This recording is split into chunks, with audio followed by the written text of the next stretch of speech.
Good day and welcome to the Foley and Lardner Lessons from the Inaugural Year of the New Post-Grant Patent Office Proceedings, What Separates the Winners from the Losers conference call. Today's conference is being recorded. At this time, I'd like to turn the conference over to Sivan Galinsky. Please go ahead. Thank you for joining today's web conference. The title of today's session is Lessons from the Inaugural Year of New Post-Grant Patent Office Proceedings, What Separates the Winners from the Losers. Before I turn the presentation over to our presenters, I'd like to briefly offer a few housekeeping items for your assistance. If you have questions for our presenters, we encourage you to post your questions throughout the program by typing them into the Adobe Connect chat forum. If time does not allow for us to address your questions, we will follow up with you after the program. For audio assistance, please press *0. The program will last approximately 1 hour and is being recorded. Foley will apply for 1 CLE credit after the program. To be eligible for CLE, you will need to log into both the Adobe Connect session and the audio session with your first and last name and email address. Those seeking Kansas, New York, and New Jersey CLE credit are required to complete the attorney affirmation form that can be found in your registration confirmation email. Enter the 5-digit code that will be announced during the presentation and return the form to sgalinsky@foley.com immediately after the program. Please log into the program using the confirmation links provided to you. If you have any difficulty with the login process, please work with the help support noted on the confirmation email.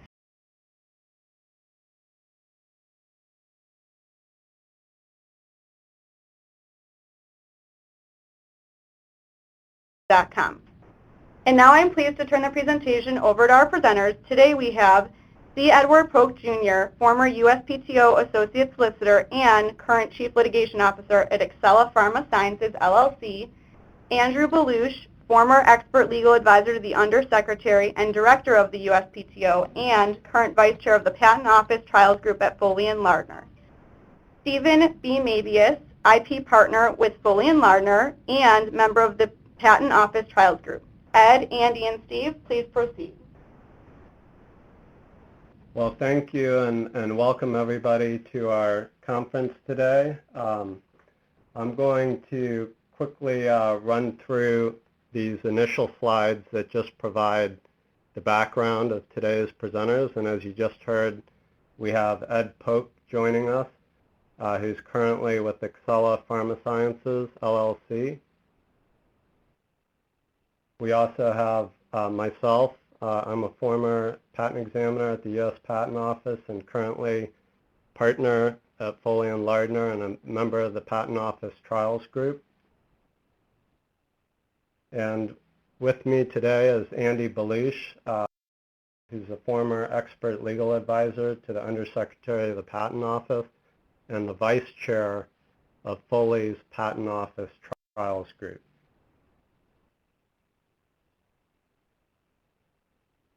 This slide here is just to give a summary of what we hope to cover today. We're going to go over the current state and background on inter-parties reviews and cover a few statistics. We're going to compare and contrast inter-parties review with district court litigation and prior proceedings. We'll also discuss briefly how the Fresenius v. Baxter decision, which just came out from the Federal Circuit, is likely to impact post-grant proceedings. We're going to summarize about 10 lessons that we've learned from actual cases during the first year of inter-parties review practice. And we'd also like to cover the circumstances when you might want to think about using inter-parties review, covered business method, or post-grant review as the method of choice for attacking validity of a U.S. patent. So that's a summary of what we will cover today. And with that, I would like to turn it over to my co-presenter, Andy Belush, to lead us off with the next slide. So the AIA made major changes to the U.S. patent system.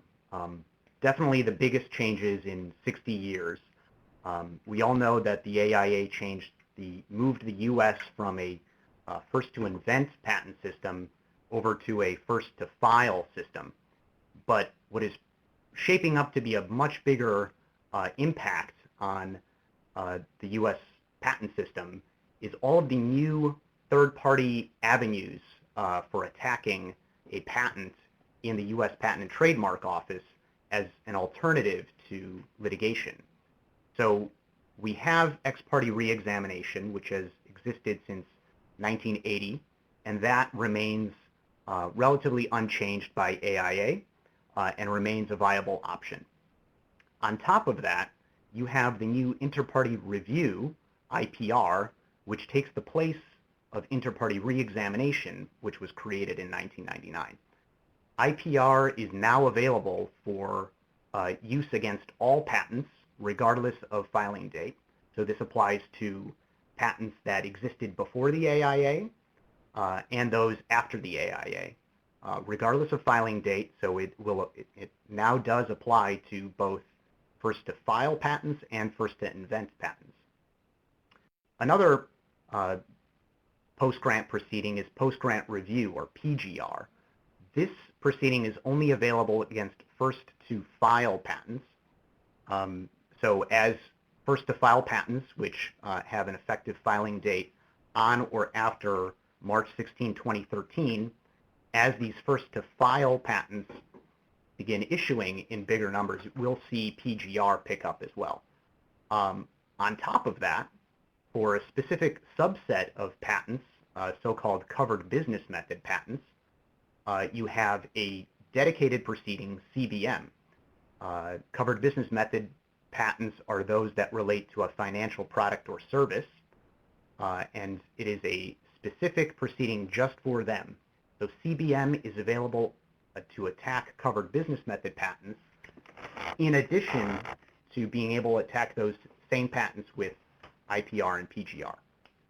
And then finally, interferences are shifted over to a new proceeding, derivation, and this is for inventorship challenges. This lays out the timeline that the USPTO has proposed and is being implemented now for IPR and PGR. And what we see is basically two phases of the proceeding. A pretrial phase that begins when the petition is filed, goes through an optional patent owner preliminary response, and ends with a decision on the petition, a decision by the board whether to go forward with the IPR or PGR. And that, by rule, should take no more than 6 months. After that point, the AIA, by statute, limits the entire proceeding through to a final written decision for no more than 12 months, the deadline, which can only be extended by up to 6 additional months in exceptional circumstances. And we have not seen that happen yet, and it will probably be rare. So in the typical case, you're going to have an entire proceeding going from filing of the petition through a final written decision by the board, which either cancels the claims or affirms the claims in original form or amended form. That all is going to take 1.5 years. And when you compare that to district court litigation, that is faster than almost all district courts, except for a couple rocket dockets. So that is going to have a big impact, as we are already seeing on litigation stays. So this 1.5 years is much faster than the old re-exams that typically have gone for 3, 4, 5 years.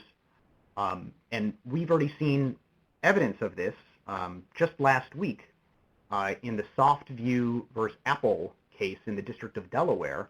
The Delaware District Court granted Apple and Kyocera's and other defendants motion to stay the litigation pending the recently instituted IPR, and the same court on the same patents in the same case more than a year ago denied a motion to stay pending inter-party re-examination, citing the long pendency of re-exams. So in this case, in the Softview case last week, the court was impressed by the fact that the AIA statute limits these proceedings to 1 year from the date of the decision to on the petition to a final written decision. So we are seeing more stays now because of this compressed statutory timeline. But we won't always get a stay, and in fact, in a case that I was involved in, we just recently had a case where the court denied a stay, even though the court recognized the faster timeline for inter-parties review. And there are a number of factors that go into the consideration.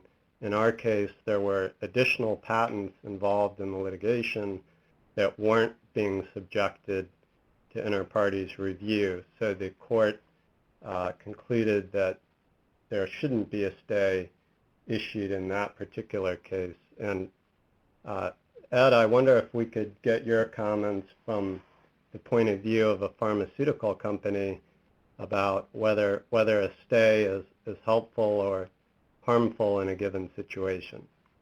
Well, yeah, I guess one of the things, as Steve said, our company, we are involved mainly in Hatch-Waxman litigation.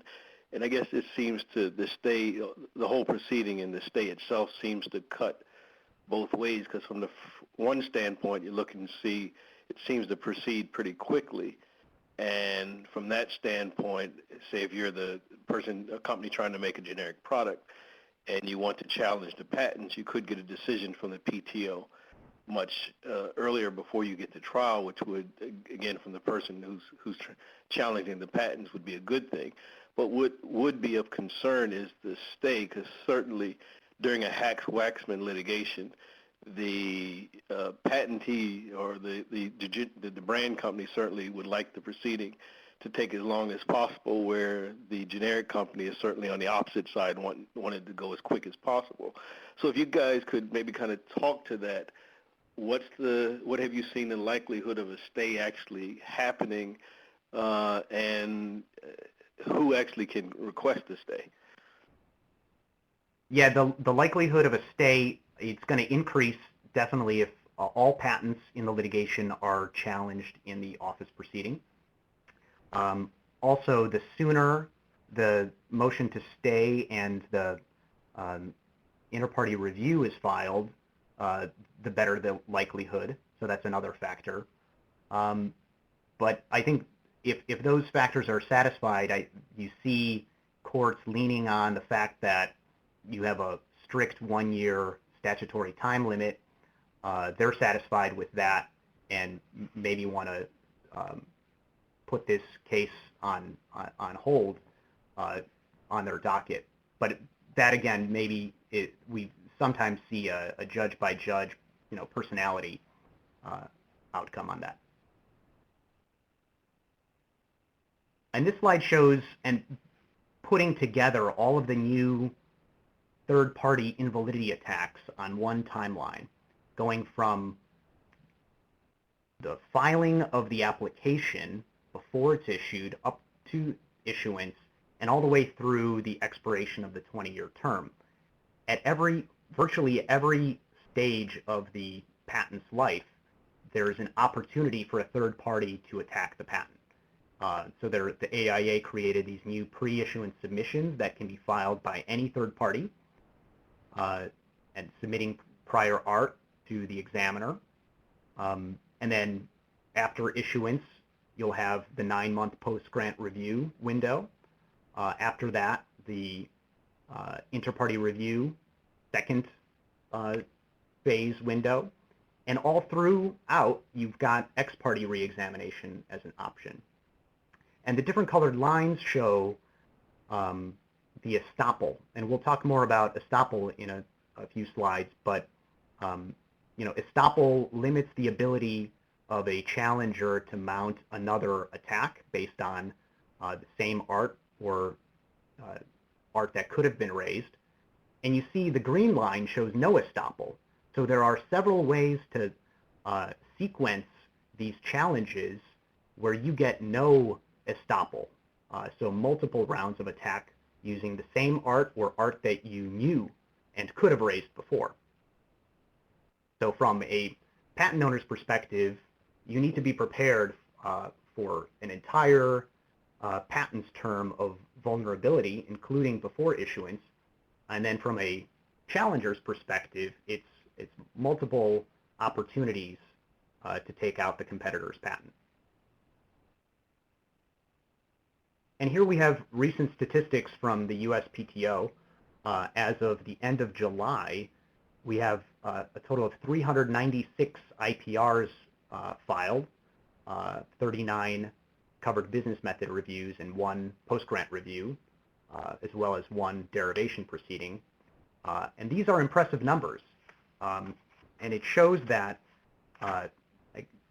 contrary to some folks' views before the AIA and leading up to September 16, 2012, when IPR became available, some thought that the high fees for IPR might dissuade petitions, as well as the estoppel effect. But here we see that these challenges are being filed, and these numbers actually make the PTO's board one of the most active patent venues in the United States, more than almost all district courts. And you see, in terms of the breakdown in technology, most of these are targeted in the electrical and computer groups. Chemical and biopharm account for about 10% or less each.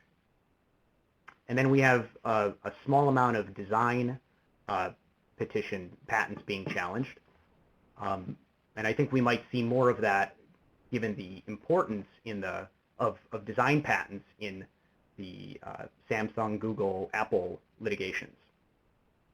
And then what's also interesting is the grant rate, the rate at which the board institutes an IPR. And it's at a 92% grant rate, institution rate.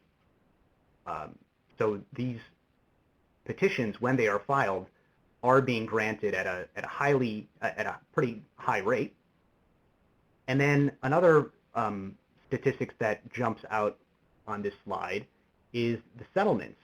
So settlements are available in these IPRs and CBM proceedings, unlike in re-exam, and 34 settlements as of the end of July. That's nearly 30% of all instituted IPRs. So a significant number are being settled. And this creates an interesting dynamic. Perhaps Ed may want to talk about, from the in-house or pharma perspective, this option to settle the case as opposed to in re-exam, where there's no way to pull back that re-exam request. Yeah, exactly. Actually, I'll kind of speak to that from a recent experience that we had. There was a case that we had filed recently where we filed a re-exam shortly after the case was filed. And this is actually right when the proceeding, right when it was turning over to the new proceeding. We had gotten sued before the new law got into effect, so we couldn't take advantage of the inter-parties review. So we had to, our only option was filing the re-exam, so we did that. And as we got into settlement,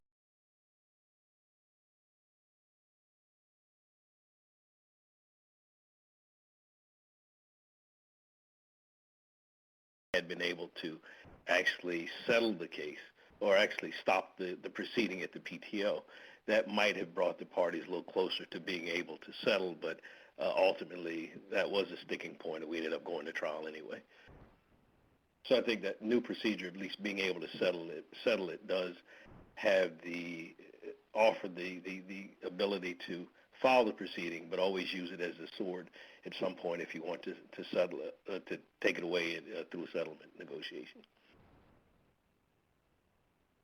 And this is the last slide in the intro part of this presentation, just so we're all clear on the procedural similarities and differences between IPR, PGR, and CBM. So IPR, as we mentioned, is available for all patents, but when first to file comes around and those patents are issued, IPR is only available after the first 9 months, whereas in those first 9 months, PGR will be available. And covered business method is available for all patents, and the only requirement is that for standing is that you are sued or charged with infringement of a covered business method patent. IPR has also some differences in terms of what evidence and argument can be submitted in the petition. IPR is more limited. It's limited to patents in printed publications with grounds limited to anticipation under 102 and obviousness under 103, whereas PGR and CBM is open to all evidence, not just patents in printed pubs, and is open to all invalidity grounds that can be raised in litigation. Estoppel is another consideration, and this has to do with the limit on the petitioner's ability to bring a subsequent challenge after doing one of these proceedings at the patent office. So for example, a petitioner that brings an IPR challenge will, once a final written decision is rendered by the board, will be precluded or stopped from bringing in any subsequent office proceeding or in a civil litigation, such as district court or ITC, any invalidity challenge based on any ground the petitioner raised or reasonably could have raised, which basically means that if you are a petitioner, you cannot expect that you can keep references in your pocket to save as a hedge for a later litigation or file it again in another office proceeding against the same patent. PGR has the same limits. Interestingly, CBM is different with respect to the estoppel as to subsequent civil actions. So there the estoppel is limited to only the grounds actually raised in the CBM. So a prior art reference or argument that you did not make but could have made, you can raise then in a subsequent litigation. And of course, CBM is limited to financial products or services which do not cover a technological invention. And we'll talk about the IPR limitation deadline, the time limit within which you must file the IPR 1 year after being served with an infringement complaint.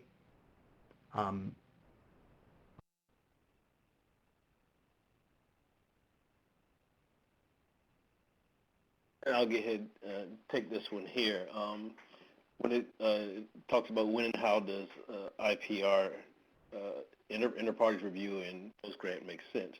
Well, one of the timing considerations, again, I'll look at this from the point of the Hatch-Waxman litigation, which is kind of the area where I practice and our company is involved in litigation.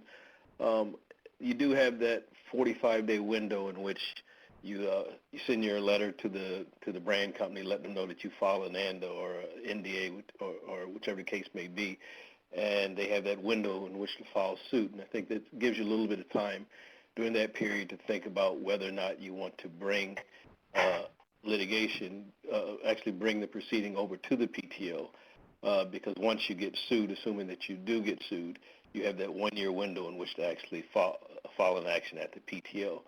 Now, the estoppel considerations, I know that's always been an issue when you're dealing with the PTO proceedings, because there are a lot of at least thought processes out there that you're better off in district court than dealing with the patent office. Having worked at the patent office, I tend to look at that a little differently. I believe that you can get a good decision from the PTO. So at least from our perspective as a company, you know, if we are making that consideration, we would be willing to bypass invalidity challenge at the district court in view of dealing with the proceeding at the PTO. Now, one of the considerations why I have always kind of favored proceedings at the PTO, because there is a lower burden of proof, which is the most reasonable, broadest reasonable construction standard that the PTO uses for doing its claim constructions versus what the district court does. And I guess that also now will come to a two-edged sword when it comes to the claim construction that you may get at the PTO, because in talking about this issue with some other folks, probably within the last couple of weeks, the thought that was brought up is, well, what if you're at the PTO, you get a claim construction from the proceeding at the PTO, which is fairly broad construction that they give to the claims. The question would be, and I'll throw this to Andy and Steve, maybe you guys can chime in on this. What has been your experience, or what have you seen out there when it comes to a district court just adopting maybe a broader construction that the PTO has given, and now from the accused or infringer's standpoint, you may have the nice broad construction that you want at the PTO, but now that broad construction could conceivably hurt you if the district court just looks at that and adopts it. Could hurt you from an infringement perspective. So do either of you have any kind of thoughts on how that has played out, or what you've seen in any way of district courts just wholeheartedly adopting constructions that are been given by the PTO? Well, I think that's certainly a risk that a petitioner needs to think about when there's a parallel patent litigation. I think that the courts do recognize that the patent office, unlike the court, applies the broadest reasonable construction to the claims, but ultimately, if that construction becomes important to upholding the validity of certain subject matter in the claims, then I think the patent owner may take that argument into the court and say, this is really now a part of the file history for this patent, and it was important to the reasoning that allowed the board to uphold validity, and there may be some level of persuasiveness in that kind of an argument, but I think as far as the very initial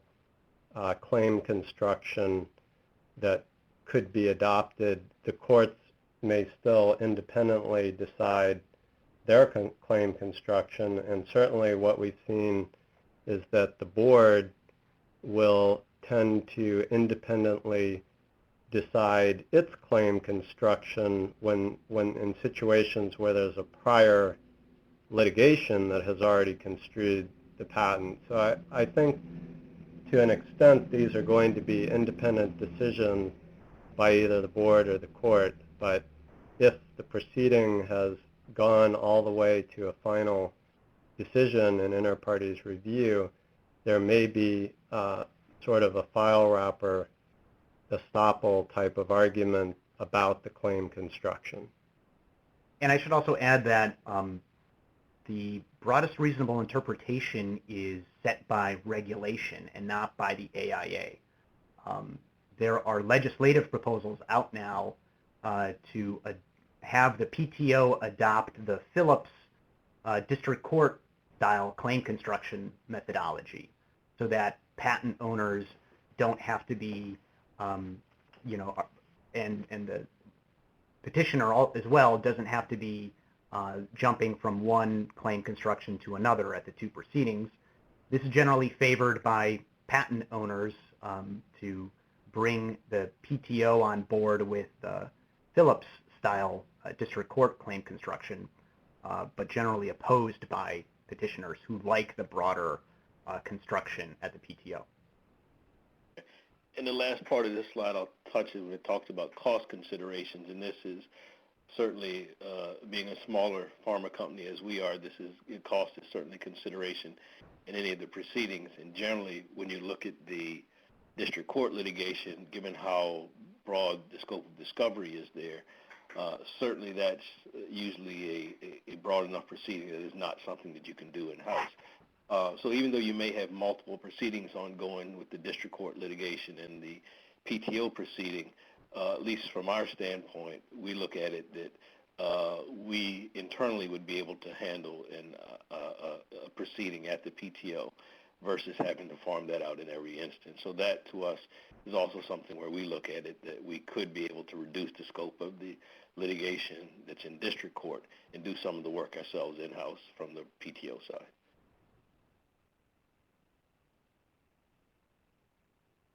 And next, we'd like to briefly cover the Fresenius v. Baxter case, which I mentioned at the beginning. And this was a recent decision from the Federal Circuit where the patent owner had achieved a successful outcome in patent litigation, but at the last minute got the rug pulled out from under them due to a final decision in a reexamination which found the patent invalid. And ultimately, the court decided that even though there had been a judgment of damages awarded in the parallel litigation, the finality of the invalidity decision in reexamination trumped the finality of judgment in the patent litigation. So the damages award was ultimately vacated. But the significance of this case is that it points out how important timing is.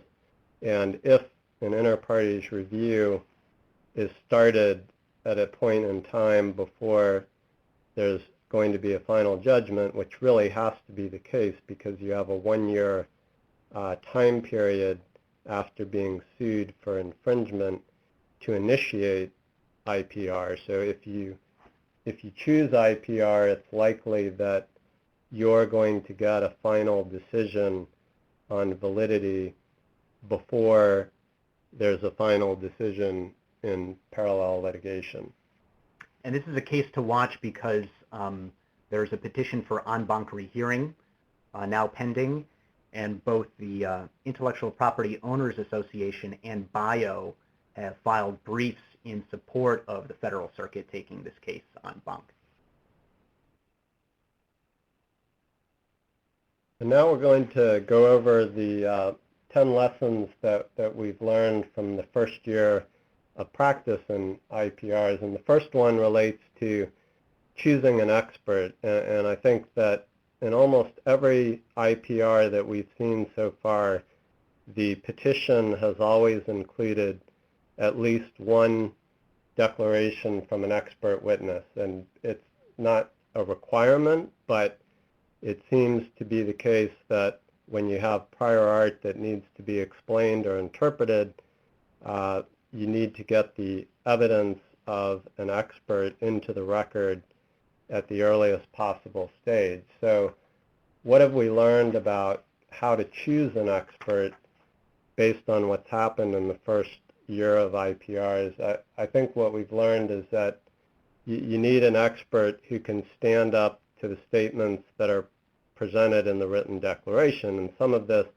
is obvious from experience in litigation, but what we've seen is that cross-examination, which you have a right to do in an inter-parties review, can lead to significant undercutting of the written statements in the declaration. So if you have a really effective cross-examination of the expert witness, that will neutralize the effect of the declaration. So it's also important to think about the full record of publications by the declarant so that you can make sure there's no inconsistent statements or other problematic disclosures that the declarant has made before you've submitted a written declaration in the IPR. Lesson 2 just relates to choosing the IPR team, and I think that everybody agrees that you need to have both experienced patent prosecution attorneys involved to some extent, as well as experienced patent litigation attorneys. And there's many examples that we've seen in the first year of proceedings from decisions by the board that highlight why this is true. For example, in one proceeding, we saw a situation where the board was being very specific about wanting to have support cited for a proposed amendment in the priority document or the application as filed, but the presenting attorneys had pointed to support in an issued patent instead of the application as filed. And I think for a prosecuting attorney, it would be natural to cite to the application as filed. For others, it might not be such a natural thing to do, but that's one example of how this comes up in an IPR. And on the flip side of that, in terms of being able to detect all possible objections to evidence that's being submitted and making appropriate objections under the federal rules of evidence, as well as being able to conduct effective depositions of declarants, you absolutely need to have experienced patent litigators on the team. So this really is a hybrid proceeding that requires expertise on both sides. One follow-up point about the involvement of patent litigation attorneys is that there may be parallel patent litigation, and there's a question of whether to involve the current patent litigation counsel as a member of an IPR team if IPR has been instituted. And there is some things that you need to think about, which are the prosecution bar that's a common provision in any protective order in the litigation. And while there has been some initial decisions that suggest that inter partes review is not part of prosecution, that tends to support the idea that it's okay to use your current patent litigation counsel in the IPR.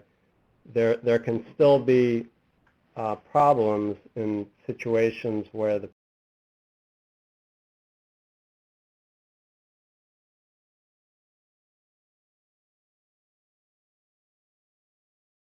to the claims, which sometimes is a tactical decision that the patent owner would want to do. So there are some complexities when it comes to utilizing current patent litigation counsel, but it should be possible, at least to some extent, for them to be involved in the proceeding.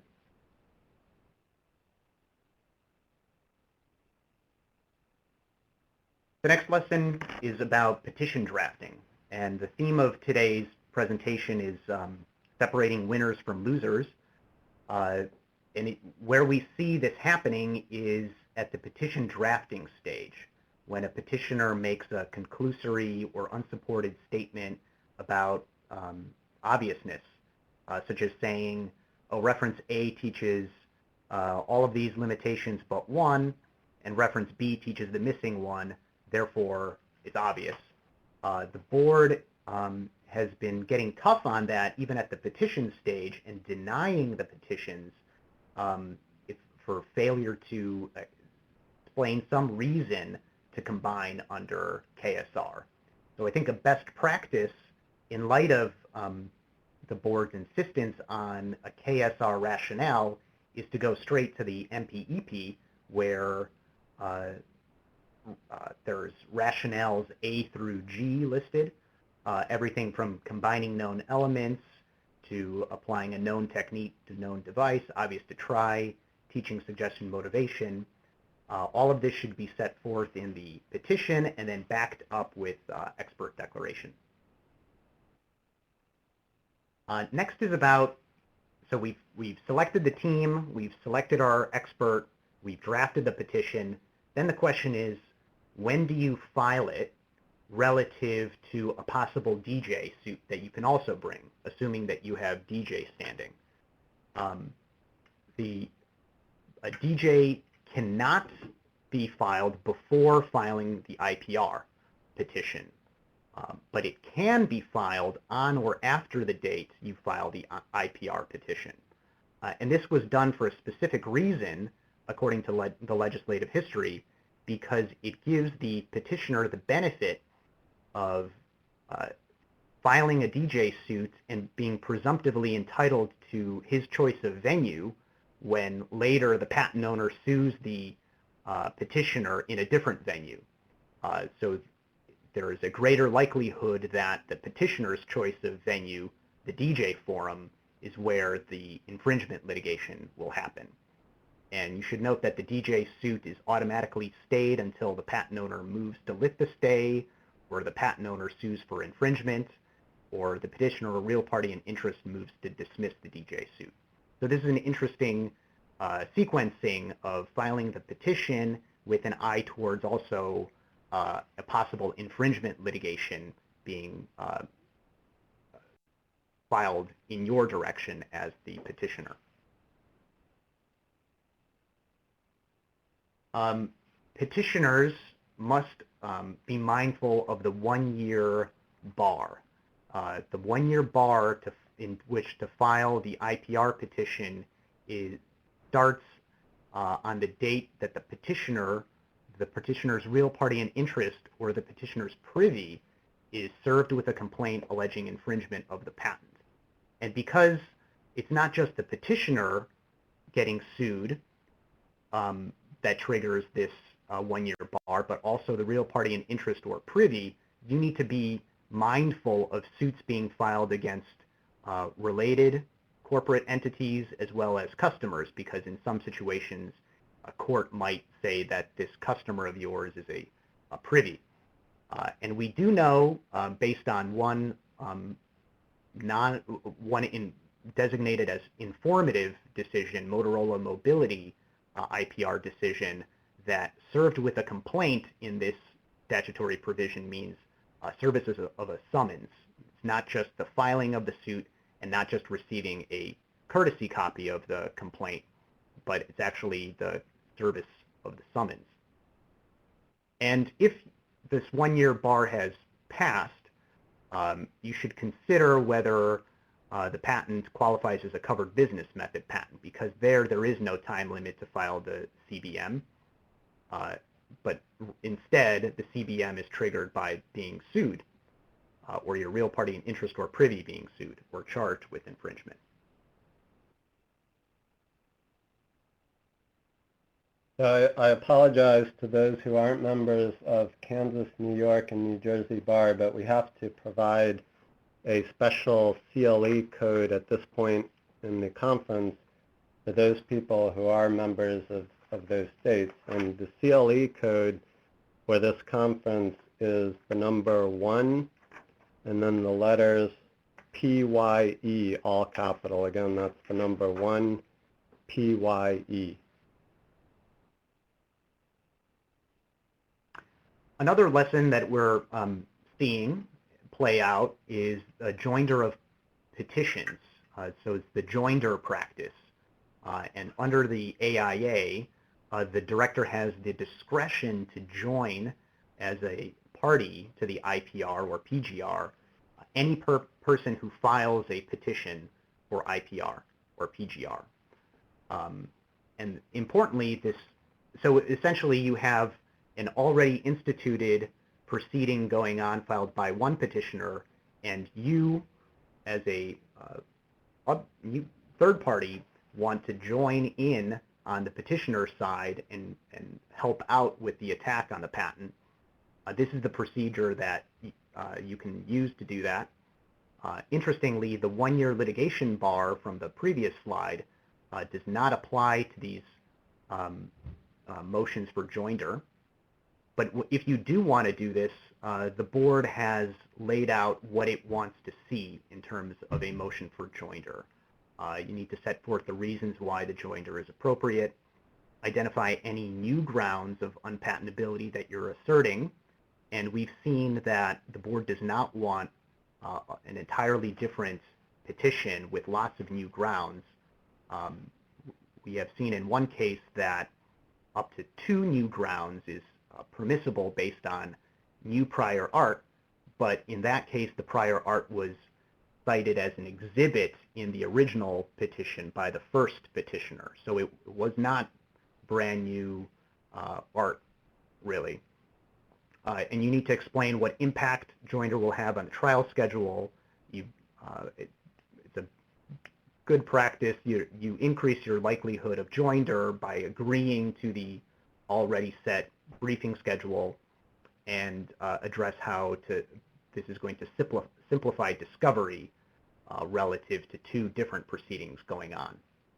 And given the point that Andy made earlier about the significant number of IPRs that are being settled, if you're a defendant in a multi-defendant litigation and one of the defendants initiates IPR, joinder may be one way to get involved with the proceeding that allows you to be a part of that settlement, or at least to have access to the proceedings to be involved.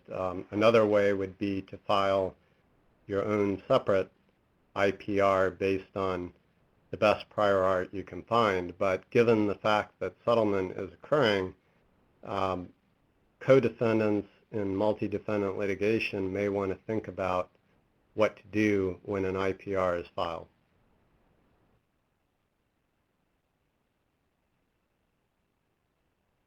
So lesson 7 relates to the importance of avoiding inconsistent statements during an inter-parties review. There's an affirmative duty which was adopted in the final rules of practice to disclose information that is inconsistent with the position advanced by the party in a filing in the IPR. So this affirmative duty applies to both parties, and it requires that you think about, whenever you have parallel patent litigation or other pending prosecution of related applications, whether you're advancing a position that might be inconsistent with something filed in the IPR. And if there is an inconsistency, you need to disclose it up front and address it proactively in the inter-parties review. And you can expect that your opponent is going to be looking for any opportunity to use this rule against you. So that they will go out and look at the litigation records and look at the other file histories of related patents and try to find those inconsistent statements. Of course, you have to be careful to comply with any protective order so that you don't disclose information in the inter-parties review from a litigation that you're not allowed to disclose. But this is a very important lesson as well.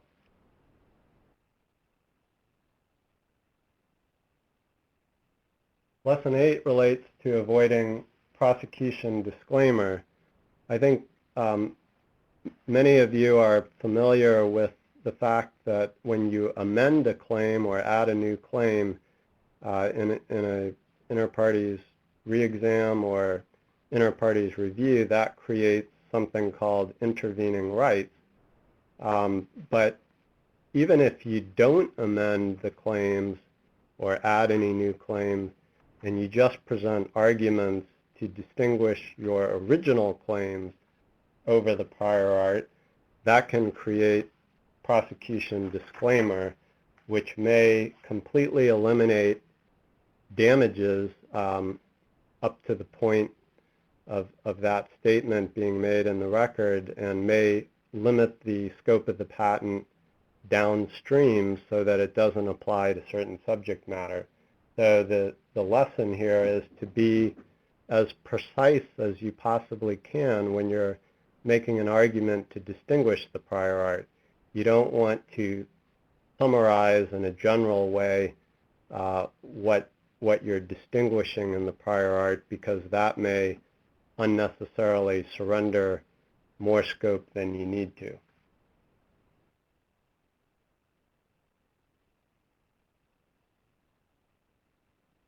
Lesson 9 relates to the practice of making amendments in inter-parties review. And I think that this is a surprise to a lot of people, that it's really somewhat difficult to make amendments during an inter-parties review. The board has issued some informative decisions, one of which is Idle-Free versus Bergstrom, and they've laid out very specific requirements that you have to comply with whenever you want to make an amendment. you have to state exactly which claim is being replaced by which amended claim. You have to explain how the amended claim distinguishes over the prior art.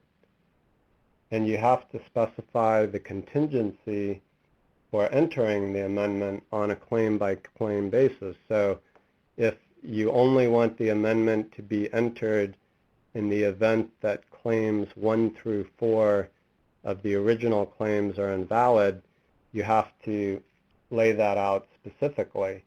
So this is not a free open season for amending claims.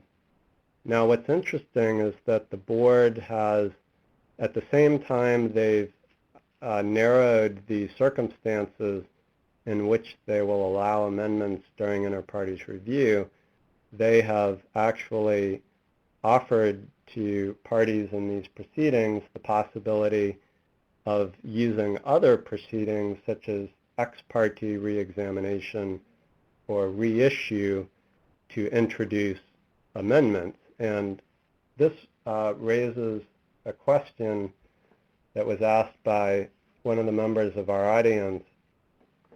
If a reissue proceeding is filed during an inter-parties review, and let's say it was for the purpose of adding some new claims, what would the board do? Would they stay the reissue and wait for the outcome of the inter-parties review?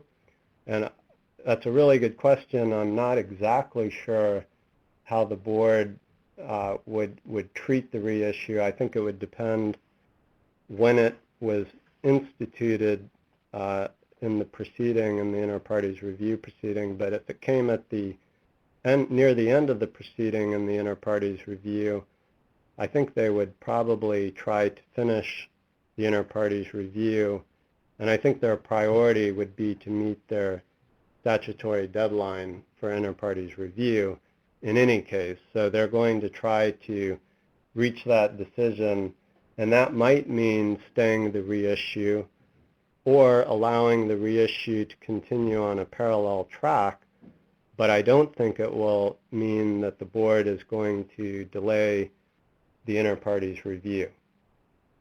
Yeah, I think on the stay of reissue question, it's going to depend on what grounds, what prior art is before, and what issues are triggering the reissue, and if it's brought within the 2-year broadening window. So assume it's brought outside of the broadening reissue window, so you can only narrow the claims, and the reissue is not introducing things like Section 112, which cannot be considered in the IPR. There is some indication from the PTO that they would not stay the case brought outside the broadening window and on issues that are all in the IPR. But if there's things going on in the IPR that cannot be done in the, if there's things going on in the reissue, like a broadening of claims, which makes the claims more likely to get invalidated over the prior art, and then there's 112 issues in the reissue, it's less likely to be stayed. And then the second part of this audience member's question is, if the IPR is successful and all claims are found invalid, can the reissue proceed on narrower claims than those found invalid in the IPR? And this is answered in this specific rule on this slide, that there is a form of estoppel that the PTO has created by rule that bars a patentee from obtaining in any patent, so that's the same patent, a reissue of this patent, or a continuation filed, if the claim is not patentably distinct from a finally refused or canceled claim. So you need to be presenting patentably distinct claims in the reissue, for example. And I can add one more data point. We have a situation, it doesn't involve inter-parties review, but it involves an inter-parties re-exam where the patentee filed a reissue early in the proceeding, and in that case, the board and the Patent Office allowed both the reissue and the inter-parties re-exam to continue on separate parallel tracks. So based on that one data point, it wouldn't necessarily mean that they would follow that in an inter-parties review situation, but I think there's at least a possibility that they would allow these other proceedings to continue on parallel tracks.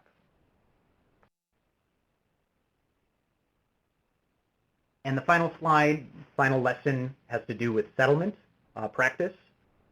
So as mentioned, IPR gives the parties the ability to settle, unlike in re-exam. And what we are seeing is that the board is coming up in its unpublished decisions. These are not marked as precedential, not marked as informative, but this is happening repeatedly, where the board is requiring that the parties who want to settle include a joint motion that sets forth why termination is appropriate, identifies all co-defendants in any related suit involving the patent, and gives them the current status of each related suit with respect to each party. They need to file a true copy, that is an unredacted version of the settlement agreement, and if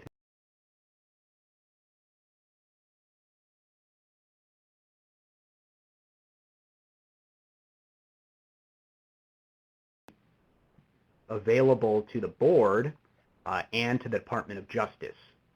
And we are seeing as well, if the parties come in with just like a one-page settlement agreement that only discusses the IPR and does not mention any ongoing litigation, the board then takes the further step of requiring the parties to certify that there are no ancillary agreements or written or oral, like licenses or covenants not to sue relating to the patent, and that there are no other infringement suits involving the patent.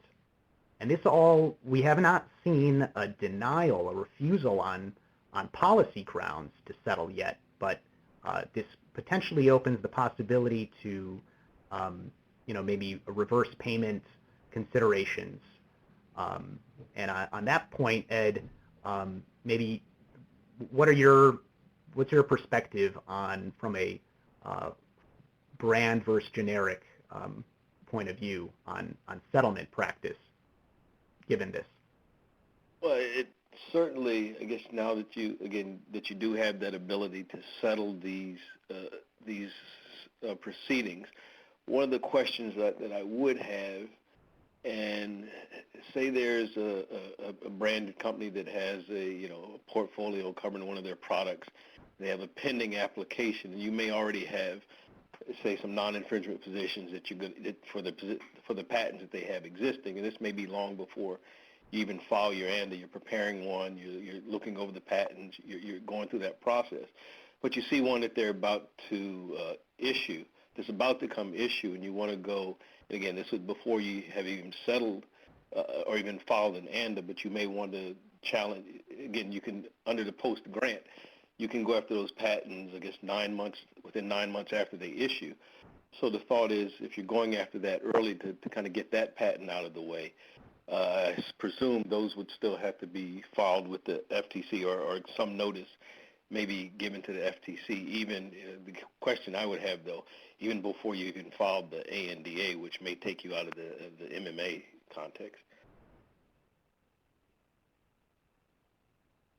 Well, thanks, Ed. That concludes the covered materials, and at this point I'd like to invite any members of the audience to type in their questions in the chat box that should be appearing on their screen, and we'll do our best to answer those questions in the remaining minutes. So I'll pause for just a moment to see if anybody else from the audience has additional questions.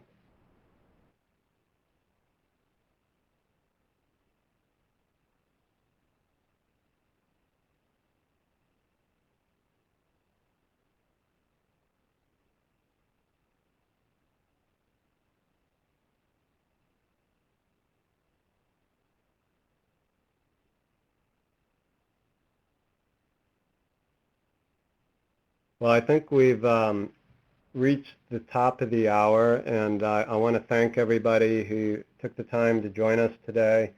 If there are other questions, please feel free to email us, and I believe that an email link will be provided to those who registered that provides a copy of the slides. Thank you again for joining us, and thank you to my co-presenters, Ed and Andy. That does conclude today's conference. Thank you all for your participation today.